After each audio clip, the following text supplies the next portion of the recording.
So Dr. Asliin si fuudha siin jedhe hayyamta jedhii gaafadhu gaafii Dr. Asliiti. Sadaffaa midhaan dugdatti baattee baabura artistoota keessa dirqamaan tokkotti heerumi osoo siin jedhanii eenyutti heerumta? Reelii dheeraa magaalaa Galamsootu si gaafate. Dheeraa magaalaa Galamsoo hedduu galatoome. Namaan hedduu jaaladhu dinqisiifadhu nama biyyattii yaati dheeraa magaalaa Galamsoo jechuun garuu maal jettaniin baalayaan kee mucaa keenyaa jiru sana roorroon har'aa kun inuma darbaa fuuldurri keenya ifa jedhiin saaladdiintu siin jee saaladdiin obboleessa hedduu naaf galatoome hedduun si jaaladha obboleessa kiyya qaalii. Okay gaafii sagalaffaa gaala si duubaa sana Momodoo wayii bira deemtee achitti kaameeraan si qabe moo jedhii naaf gaafadhu.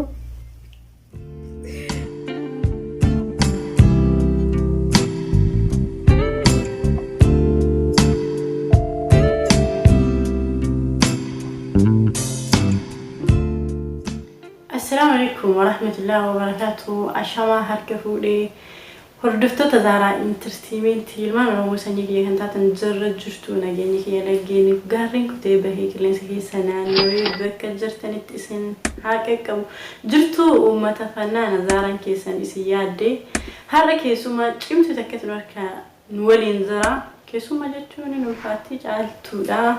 Yaa YouTube'n qobboleettii isheeti waan ta'eef keessumaa hin jedhamtu silaa keessumaa taatee ol ka'ee dhaabbadhee obboleettii haadha YouTube kanaati. YouTube kan keessanii kan kootii kan keenya hundaa hordoftoota Zaaraa Entertainment video kiyya like gochuu hin dagatinaa yaada keessanis nu barreessaa waan dogongorres waan sirreessinis caaltuu wajjin har'a waan tokko gaafii isin gama Facebookaatiin dhiyeessitaniif asitti qaaman argamtee deebii isinii deebistee jirti.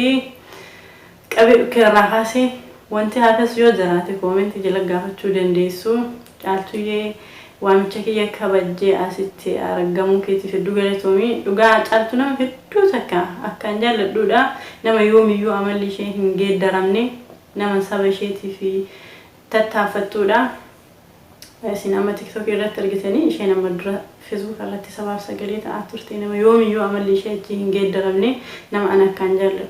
Asuma namoonni koomentii kiyya jala deddeemtanii namni hedduun Zaara maaltu si dhukkubee naan jettani an dhukkuba biraa hin qabu akka namaatis waa dhukkubsadhee hin beeku. Erguma haa caaluun du'ees na dhukkubuu eegalee hirrina dhiigaa qaba.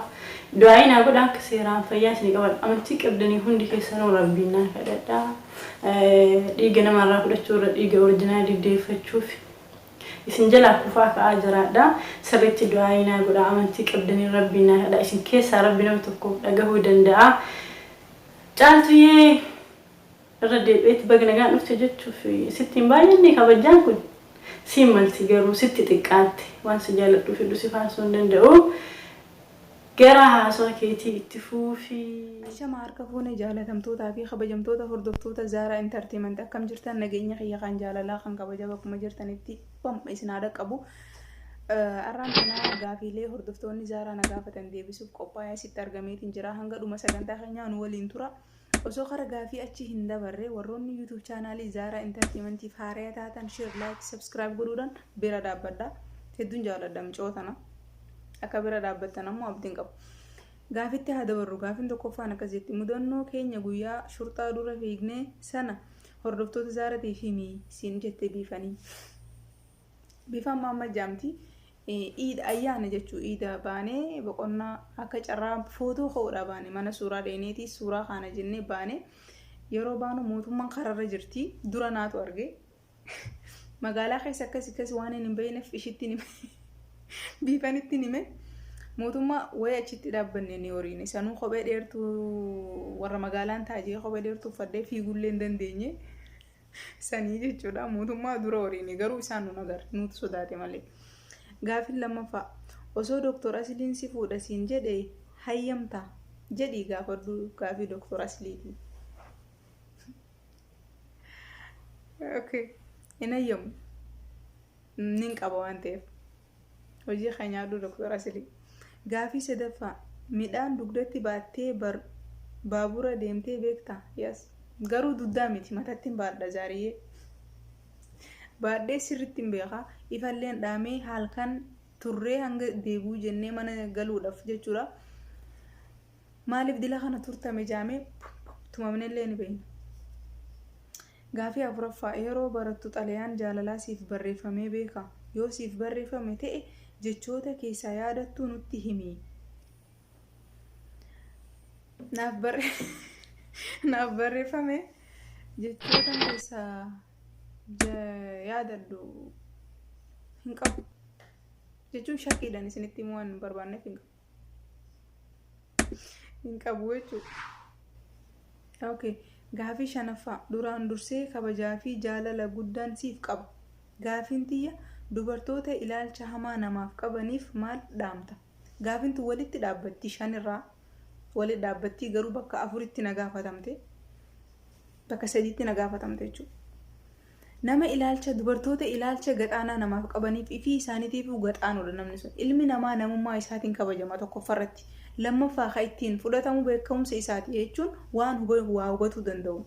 Ilmi namaa ilaalcha gaxaanaa nama akka isaatii qabaate taanaan kan ilaalcha gaxaanaa namaa qabu santu gaxaanaadha jechuudha akka khayyatte jechuudha. Kanaaf dubartoonni keenya warroonni ilaalcha akkasii namaaf qabdan bakka jirtan san dhaabbadhaatii if laala isin jechuun barbaada.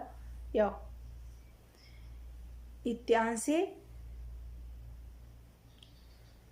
if duraaf maal tahuu barbaadda? Haadha warraa gaarii. Okay. Qaama miidhamaan yoo si jaalate yoo gaafii jaalalaa siif dhaleesse si waliin jiraatuu barbaade maal jettaan? Dheeraa magaalaa Galamsootu si gaafate. Dheeraa magaalaa Galamsoo hedduu galatoomi. Naman hedduu jaaladhu dinqisiifadhu nama biyya tiyyaati. Dheeraa magaalaa Galamsoo jechuun hedduun kabajaa hedduudhaan jaaladha. Gaafii ati na gaafatteef ani si beekuuf miti. Kan inni irratti yaada kanadhu jechuudha. Yookaan waan ifiin wal beeknuuf miti. Akka nama sin beekne gaafiin tun akka nama hin beekne irraa dhuftetti yeroon si deebisu. Jaalalti fala gooytati. Uuma rabbi immoo hin filatamu.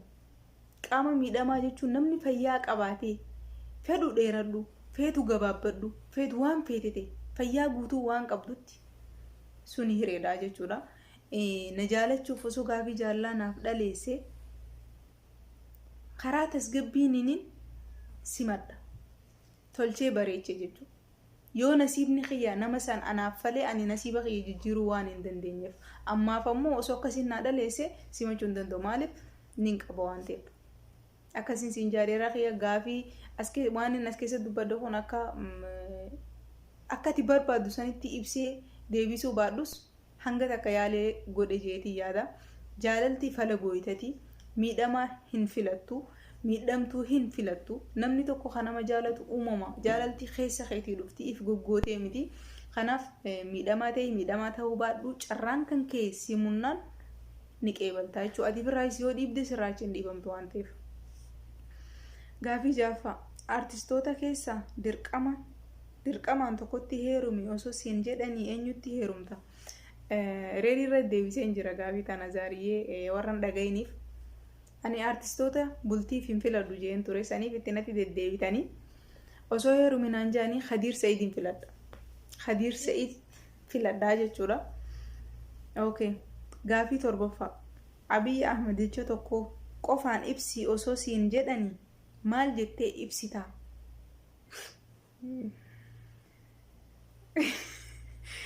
Abiy jecha tokko qofa itti xiqqaatu? Okay. Ilma haati osoo itti yaadiin dhalte. Ngoo darsa kana. Okay. YouTuberoota ijoollee Oromoo keessaa eenyuun dinqisiifatta yookaan eenyuun sirriitti jaalatta? Sababa hoo maaliif dinqisiifatta? Sababni hoo maaliif dinqisiifatta yookaan maaliif sitti tolan? Hedduun dinqisiifadhaan ijoollee YouTuberoota garuu maal jettaniin baalayaan kee mucaa keenya jiru sana waan hin dinqisiifadhuuf akkaataa muudiin isaa hundi waan na kofalchiistuuf hedduu dinqisiifadha. Kasan irraa fi YouTuberoota ijoollee hedduun dinqisiifadha. Yaa'u tokko naan jettan waan ta'eef. Okay, warra si jaalatan yookaan si dinqisiifataniif sirba jaalattu tokko sirbiif mee. An sagaleen qabu sagalee kamiin sirbaaf rabbii keessan sodaadha. Okay, sirban jaaladhu sagalee kamiin sirbaafi. Sirba Ali Birraa tokko. Rabbi moo namumaa kan seera jallisee. Waaqa moo namumaa kan seera jallisee. Hati teenya takka maltu addaan nu baase. Sirba namaa na balleessisiiftan. Maltu addaan nu baase. Okay. Gaafii 8ffaa. Imimmaan kee akka dhangala'eetti hin hafu. Abshiir. Roorroon har'aa kun inuma darbaa. Fuuldurri keenya ifa. Jedhiin. Saaladdiintu siin jee. Saaladdiin obboleessa kiyya qaalii. Jaalatamaa kabajamaa namaa. Hedduu naaf galatoomii ulfaadhu. Nan beeka gizee hedduu miira keessa seentee yeroonii fi yaada ibsattu waan biraa karaa imimmaanitti jijjiiramuu danda'a. Yaada bareedaa fi hamilee jajjabduu kananaaf kan nu keetiif hedduu naaf galatoomii hedduun si jaaladha obboleessa kiyya qaalii. Okay, gaafii 9ffaa. Gaala si duubaa sana Mommadoo wayii bira deemtee achitti kaameeraan si qabe moo jedhii naaf gaafadhu.